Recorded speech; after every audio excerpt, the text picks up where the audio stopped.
आज हम लोग चैप्टर 5 के अंतर्गत पॉपुलर स्ट्रगल एंड मूवमेंट पर चर्चा करेंगे। तो इसमें थोड़ी चर्चा हुई भी थी और इसके संदर्भ में हमने बताया था, दो देशों का उदाहरण दिया था। एक नेपाल का जो बगल का है और एक लैटिन अमेरिकी कंट्री जो बोलिविया का है।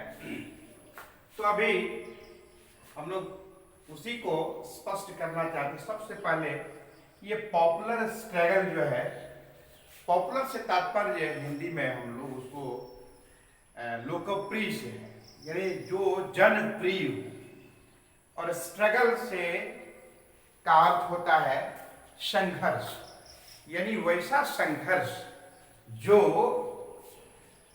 जन सामान्य में यानी जन जन के द्वारा किया गया हो।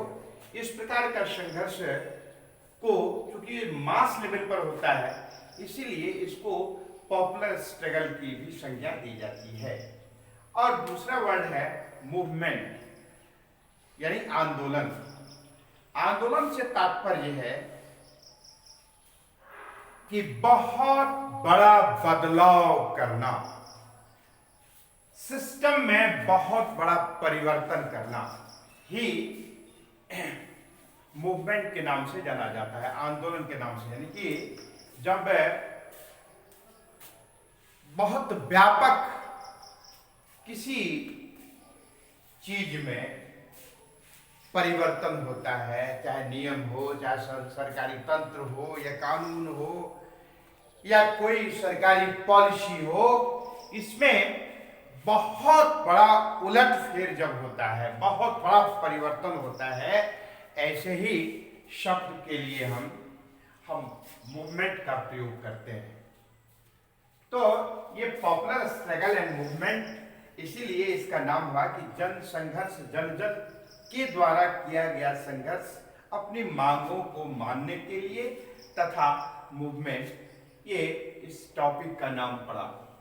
इसमें हम लोगों ने चर्चा की थी कि नेपाल में 1990 से पहले का जो दशक था, वह है पूर्ण रूप से राजतंत्रीय शासन प्रणाली वहां पर थी। यानी राजा के ही अनुसार सारी व्यवस्थाएं सुनिश्चित होती थी। यानी राजा के द्वारा जो नियम बना दिया जाता था, वही जन सामान्य को मान्य होता था।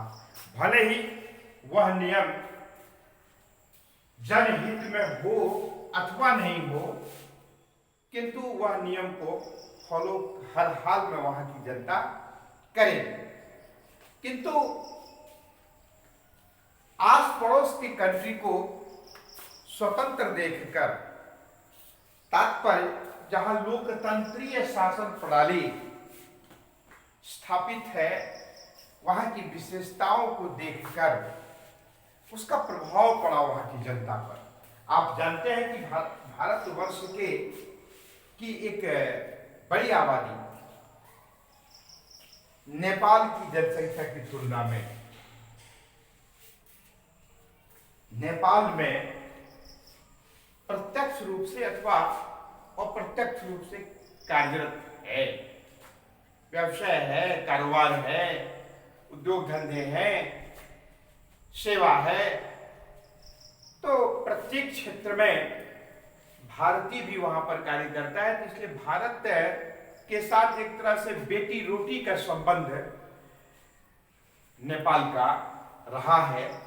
इसीलिए भारत की वस्तु स्थिति को, यहाँ की लोकतंत्री शासन प्रणाली को नेपालियों ने बखूबी जाना। और भी कंट्री के रूप में कई ऐसी उदाहरण हैं जहां की लोकतंत्री शासन प्रणाली से प्रभावित होकर के वहां की जनता राजा के द्वारा जो राजतंत्रीय शासन प्रणाली है, उसके विरुद्ध धीरे धीरे आवाज उठनी शुरू हो गई। उस समय में राजा वीरेंद्र वीर विक्रम जो राजा महेंद्र जी के सुपुत्र थे, तो आप राजतंत्र में तो वंश परंपरा के अनुसार से व्यवस्था शासन सुनिश्चित होता है। तो वो देश की जनता के इस विचार से प्रभावित होकर के आश्वस्त किया कि हम धीरे धीरे आपको विभिन्न क्षेत्रों में आजादी देंगे, उन्मुक्तता देंगे, किसी प्रकार का आपके ऊपर प्रेशर नहीं रहेगा। और आने वाले कालखंड में 90 के दशक में बहुत हद तक उन्हें आजादी मिल भी गई। केवल राजा वहां चुनी हुई सरकारी तंत्र काम करना शुरू हुआ, किंतु राजा औपचारिक मात्र ही प्रधान रह गए। यह नियम था कि राजा और रानी का तस्वीर किसी भी व्यवसाय संगठन या कार्य करने के लिए का तस्वीर होना आवश्यक होता था, वही उनका लाइसेंस माना जाता था।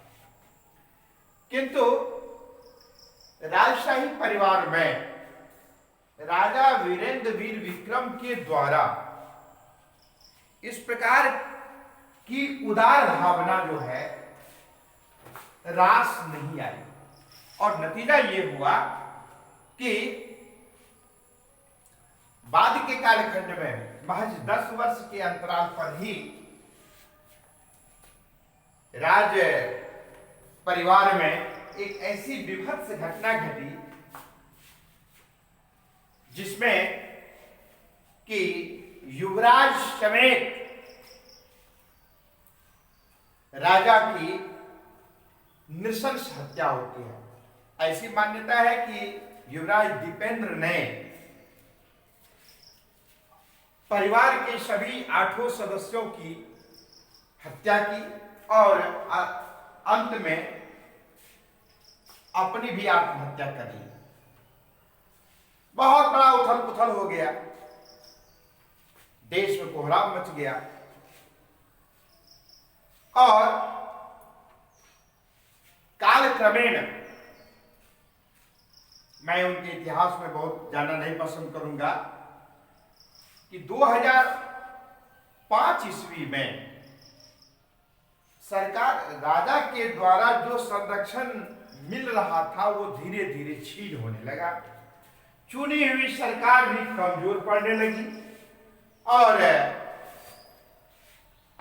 राज परिवार के सदस्य राजा ज्ञानेंद्र जी ने चुनी हुई सरकार को अपदस्थ कर दिया और स्वयं शासन अपने हाथों में ले बैठे, और इस प्रकार से फिर राजतंत्री शासन व्यवस्था कायम हो गई। किंतु जनता के बीच में जबरदस्त आक्रोश हुआ और आंदोलन प्रारंभ हो गया। संघर्ष करना, जन जन के बीच में विद्रोह होना शुरू हो गया राजतंत्री शासन प्रणाली के विरुद्ध, और ऐसी परिस्थिति उत्पन्न हो गई। 4 दिन का अल्टीमेटम दिया गया। 2006 ईस्वी की बात है, अप्रैल माह। 1 साल यानी 5 में चुनी हुई सरकार को अपदस्थ किया गया और 6 की ये घटना है। इसमें क्लियर किया गया जनता के द्वारा कि यदि चुनी हुई सरकार को पुनः स्थापित नहीं किया गया तो वैसी स्थिति में सरकार, जनता बाध्य होकर के तोड़ फोड़, आगजनी, खून खराबा आदि पर उतारू हो जाएंगे। यही कारण था कि प्रारंभिक कालखंड में पहले दिन, दूसरे दिन आंदोलनकारियों की संख्या 2 लाख 3 लाख थी। प्रयास हुआ कि उनको दबाने का प्रयास किया गया, किंतु संख्या इतनी व्यापक पैमाने पर थी, जन आक्रोश ऐसा था कि पुलिस भी मूक दर्शक बनी रह गई और स्थिति ऐसी आ गई कि चौथे दिन 5 लाख से भी ज्यादा आंदोलनकारी रोड पर, सड़क पर उतर आए। राजा ज्ञानेंद्र उनकी कुछ मांगों को मानने के लिए तैयार भी हुए, किंतु आंदोलनकारी उनकी एक न सुनी और लगातार संघर्ष जारी रखा। 4 दिन का अल्टीमेटम दिया और वह अंतिम दिन था। उसके बाद और भी भयानक स्थिति उत्पन्न हो जाती। राजा ज्ञानेंद्र को लगा कि नहीं, चुने हुए स्थान को, सरकार को पुनः स्थापित करना ही बेहतर होगा और अंततः आंदोलनकारियों के मांग को मान लिया गया राजा ज्ञानेंद्र जी के द्वारा। फिर लोकतंत्र कायम हुआ। चुनी हुई सरकार के तहत गिरिजा प्रसाद कोइराला जी को प्रधानमंत्री नियुक्त किया गया। इतना तक भी हम लोग चर्चा कर चुके थे। फिर दूसरा था जो लैटिन अमेरिकी कंट्री है बोलिविया, वहां पर पहले नगर पालिका के द्वारा विभिन्न मल्टीनेशनल सिटी में जलापूर्ति की व्यवस्था थी, किंतु विश्व बैंक के प्रेशर पर, क्योंकि वह एक गरीब मुल्क था, विश्व बैंक के द्वारा लोन दिया जा रहा था, अदायगी समय से नहीं हो रहा था, तो विश्व बैंक ने सुझाव दिया कि भाई आप इसको प्राइवेट कंपनी को आप सौंप दीजिए तो इसका भार भी आपके ऊपर कम पड़ेगा। ऐसा ही हुआ। सरकार ने आनंद फानंद में निर्णय ली और इस प्रकार से क्या हुआ कि एक प्राइवेट कंपनी को ये जलापूर्ति की व्यवस्था दी गई उस शहर के लिए। वो कंपनी वाला भी ऐसा आनंद फानंद में वो जलापूर्ति का जो रेट था उसमें 4 गुने की वृद्धि कर दी गई। आप कल्पना कर सकते हैं कि वहां की, क्योंकि वो पिछड़ा हुआ राष्ट्र है, मात्र तत्कालीन समय में वहां की प्रति व्यक्ति आय मात्र 5,000 रुपये था और 1,000 रुपये यानी 250 रुपया जो टैक्स लगता था वो जल आपूर्ति के ऊपर में, उसको बढ़ा करके 4 गुना बढ़ा करके यानी 250 गुना 4 यानी कि 10,100 यानी 1,000 रुपया कर दिया गया। आप कल्पना कर सकते हैं जिसकी आमदनी 5,000 रुपया है और वहां पर 1,000 रुपया केवल पानी पीने में, पानी का उपयोग करने में खर्च करते। How can the people of Bolivia will survive in their life, adjust to their life? It was too difficult to survive. So almost all people revolt against the rule of that private company who was supplying that water. यानी सभी के सभी शहरवासी विद्रोह पर उतर आए और इस प्रकार के नियम और कानून को वापस लेने के लिए बाध्य कर दिया गया। बहुत हद तक उस आंदोलन को दबाने का प्रयास भी किया गया, किंतु अंततः कंपनी को अपना वहां से बुरा बदला बहाल करना पड़ा और भागना पड़ा।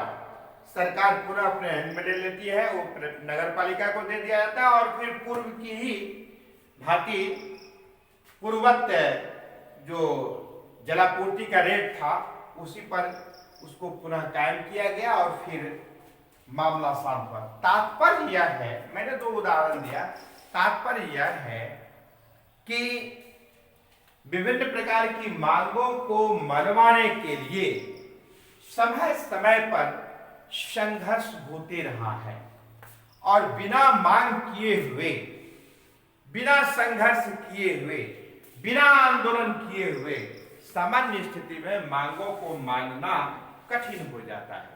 इसीलिए तो यहां पर 2 उदाहरण मैंने दिया। एक उदाहरण लोकतंत्रीय शासन प्रणाली को कायम करना जो नेपाल के द्वारा था। दूसरा भी डिमांड हुआ, वह बोलविया का था। वहां तो चुनी हुई सरकार थी, किंतु वहां अंतर यह था कि वहां प्राइवेट कंपनी को के अंतर्गत ये जलापूर्ति की व्यवस्था दी गई, तो वो मनमाना करना शुरू कर दिया। तो इससे जनता का, आम जनता का शोषण होता है। तो फिर आवाज उठनी शुरू हो गई। तो एक तरफ लोकतंत्र कायम करने के लिए और चुनी हुई सरकार को पुनर्स्थापित करने की व्यवस्था की गई, तो दूसरी तरफ क्या किया गया, तो प्राइवेट कंपनी को हटा करके फिर सरकारी सेक्टर को कायम करने की व्यवस्था की गई।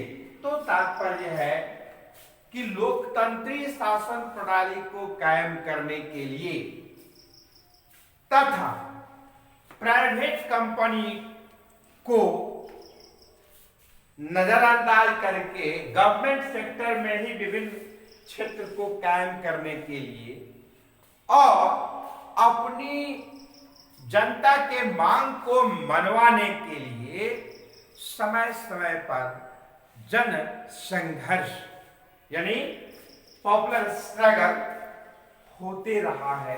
न केवल यही दो देश में, अपितु विश्व के स्तर पर अधिकांश देशों में देखने को ऐसा मिलता है कि जनता की मांग को मनवाने के लिए, जनता के हित के लिए, जनता के कल्याण के लिए जनता को एकजुट होना पड़ता है, उसको संघर्ष करना पड़ता है, अपनी परिस्थिति से अवगत कराना पड़ता है, सरकार को अपनी ओर ध्यान आकृष्ट करना होता है। उसके लिए आसान तरीका है कि एक संगठन बना करके, संगठन के माध्यम से अपनी मांगों को मनवाने के लिए जन आंदोलन प्रस्तुत करना, ताकि सरकार समझे, जाने कि देश की जनता किस परिस्थिति में जीवन गुजर बसर कर रही है, किस प्रकार की परिस्थिति का उन्हें सामना करना पड़ रहा है और उन्हें किस प्रकार की सुविधाओं की आवश्यकता है, इस पर सरकार ध्यान दे, इसको प्रयोग में लाए, उसके हित के लिए, कल्याण के लिए कार्य करे, इसके लिए आंदोलन किए जाते हैं। अरे तो इसी में आप प्रेशर ग्रुप की बात मैं करता हूं कि प्रेशर ग्रुप क्या है। ये एक होता है जो संपूर्ण देश के स्तर पर आंदोलन होता है मांग को मनवाने के लिए, चाहे वो सत्ता परिवर्तन हो, चाहे लोकतंत्री शासन कायम करना हो, चाहे जन कल्याण की बात करना हो। दूसरा क्या है, किसी खास क्षेत्र विशेष के लोग तमाम जनों के हित के लिए प्रेशर बनाते हैं सरकार के समक्ष कि इन क्षेत्र के लोगों का, अब जैसे ये समस्तीपुर जिला है, ये बाढ़ भरा इलाका है, तो लगभग प्रतिवर्ष बाढ़ की स्थितियों का सामना यहाँ की जनता को करना पड़ता है। उस परिस्थिति में जनता त्राहिमाम करने लगती है। तो क्यों नहीं एक ऐसा सॉल्यूशन सरकार के द्वारा निकाला जाए, वैसी व्यवस्था कायम की जाए कि ये बाढ़ आए ही नहीं, ऐसी भी स्थिति आ सकती। तो ऐसे क्षेत्र विशेष के जन समुदायों के हितों को ध्यान में रखते हुए सरकार के समक्ष अपनी मांगों को मनवाने के लिए डाला गया प्रेशर, दबाव ही प्रेशर ग्रुप है। ठीक है, यानी उस क्षेत्र विशेष की मांगों को मानने के लिए, उसके हित कल्याण के लिए क्या किया जाता है, तो गवर्नमेंट पॉलिसी में के ऊपर प्रेशर बनाया जाता है, दबाव डाला जाता है, ताकि उस प्रकार की समस्या का समाधान हो सके और हित कल्याण की चिंता की जा सके क्षेत्र विशेष के लोगों को। एक होता है इंटरेस्ट ग्रुप। ये इंटरेस्ट ग्रुप से तात्पर्य होता है पब्लिक इंटरेस्ट ग्रुप। अब इसमें क्या होता है, कुछ खास क्षेत्र विशेष के लोग, कुछ खास पेशा के लोग, कुछ खास व्यवसाय के लोग ही अपने निजी हित के दृष्टिकोण से जो सरकार के बीच अपनी बातों को रखते हैं, तो इस प्रकार के ग्रुप को इंटरेस्ट ग्रुप कहा जाता है, public interest group. Interest group से तात्पर्य यहां पर क्या है, पब्लिक इंटरेस्ट ग्रुप से, यानी कि जन कल्याण के दृष्टिकोण से और इसमें खास करके क्या होता है, ये हित के लिए है, कल्याण के लिए है। क्या होता है कि खास कर जैसे इंजीनियर है, डॉक्टर है, उद्योगपति है, फिर विभिन्न व्यवसायी हैं, शिक्षक हैं, तो पर्टिकुलर जो शिक्षक अपनी मांगों को मनवाने के लिए, जैसे शिक्षक है उनका वेतन है, नियोजित शिक्षक है, अपनी मांग को मनवाने के लिए जो शिक्षकों के द्वारा प्रेशर हो रहा है, वो शिक्षक विशेष के द्वारा, यानी पेशा विशेष वाले व्यक्ति जो अपने हित के लिए, अपने कल्याण के लिए सरकार के ऊपर दबाव बनाते हैं, उसको कहा जाता है इंटरेस्ट। ठीक है। अब एक वर्ड, आज समय पूरा हो ही रहा है, एक है मोबिलाइजेशन। ये क्या है? जनमानस के बीच में ऐसा माहौल क्रिएट करना, जन सामान्य के बीच में ऐसा माहौल क्रिएट करना ताकि उन मांगों को मानने के लिए जन सामान्य की मना स्थिति वैसी बन जाए। How to mobilise to everyone, how to mobilise to everyone for the purpose of demanding to there in the favour of that sides. यानी अपनी मांगों को मनवाने के लिए पब्लिक के बीच में लामबंदी करना, गैदार्ड करना, अपनी ओर आकृष्ट करना, संगठन तैयार करना, हवा तैयार करना वैसी परिस्थिति को उत्पन्न करने के लिए। तो इसी स्थिति को ही क्या कहा जाता है? मोबिलाइजेशन कहा जाता है। यानी मोबिलाइज टू एवरीवन, जनता के बीच में जाकर के अपने विचार और दृष्टिकोण से उनको प्रभावित करना, ताकि वो भी आपका पक्षधर हो जाए और वो भी आपको आंदोलन करने के लिए, आवाज उठाने के लिए आपके साथ हो जाए। तो इस प्रकार का माहौल तैयार करने की स्थिति को ही क्या कहा जाता है? मोबिलाइजेशन कहा जाता है। तो हम लोग आज इतना ही चर्चा किए, अगले दिन हम लोग इसी टॉपिक पर के शेष अंश पर चर्चा करेंगे। आज की कक्षा में इतना ही।